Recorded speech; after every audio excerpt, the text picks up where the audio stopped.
ઉમરગામના નારગોલ દરિયા કિનારે સફાઈ અભિયાન હાથ ધરવામાં આવ્યું હતું। હજારો ટન કચરાનો દરિયા કિનારાથી નિકાલ કરવામાં આવ્યો હતો।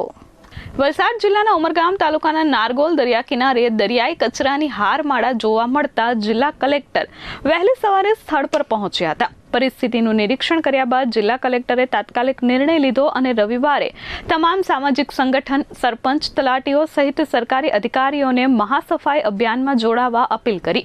રવિવારની સવાર નારગોલના દરિયા કિનારે જાણે માનવ મહેરામણમાં ફેરવાઈ ગઈ।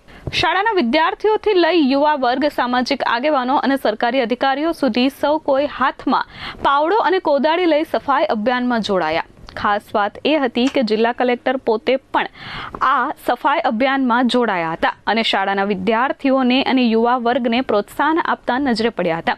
તેમણે સંદેશ આપતા કહ્યું કે સ્વચ્છતા માત્ર સરકારની જવાબદારી નહીં પરંતુ સૌ નાગરિકોની જવાબદારી છે।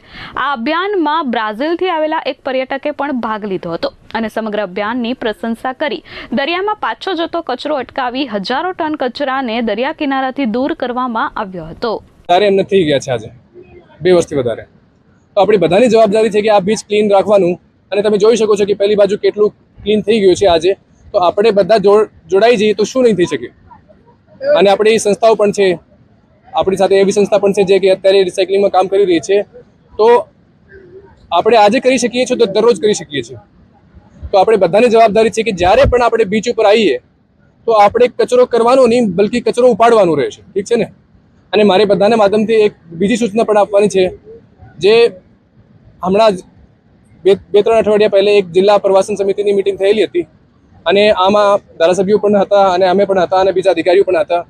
આમાં અમે ઠરાવ્યું છે કે હવે આ બીચ ઉપર કોઈ પણ કચરો કરશે તો એમની ઉપર 1000 રૂપિયાનો દંડ થશે। તો આપણે સાથે સાથે પોતાની જવાબદારી પણ કરવાની છે અને સાથે સાથે કડક નિયમોના પણ અનુસરણ કરવાનું છે। તો મને આશા છે કે આજે જેવી રીતે આટલી સરસ કામગીરી આપણે કરી શક્યા છીએ અહીંયા, તો આવનાર સમયમાં આપણે દરરોજ અને દર અઠવાડિયે થોડું સમય પોતાના વ્યસ્ત જીવનમાંથી કાઢીને અને થોડું શ્રમદાન કરીશું અને પોતાની જે એક સિવિક સેન્સના કારણે જે એક જવાબદારી હોય છે કે કચરો નહીં કરવાનું અને જે હોય તો ઉપાડી લેવાનું, તો આપણું આવું કરીએ તો આપણું આખું શહેર, આખું જિલ્લો સાફ થઈ જશે। અમિત સિંહ રાજપૂત સાથે પ્રશાંત પંચાલ, S24 ન્યૂઝ, ઉમરગામ।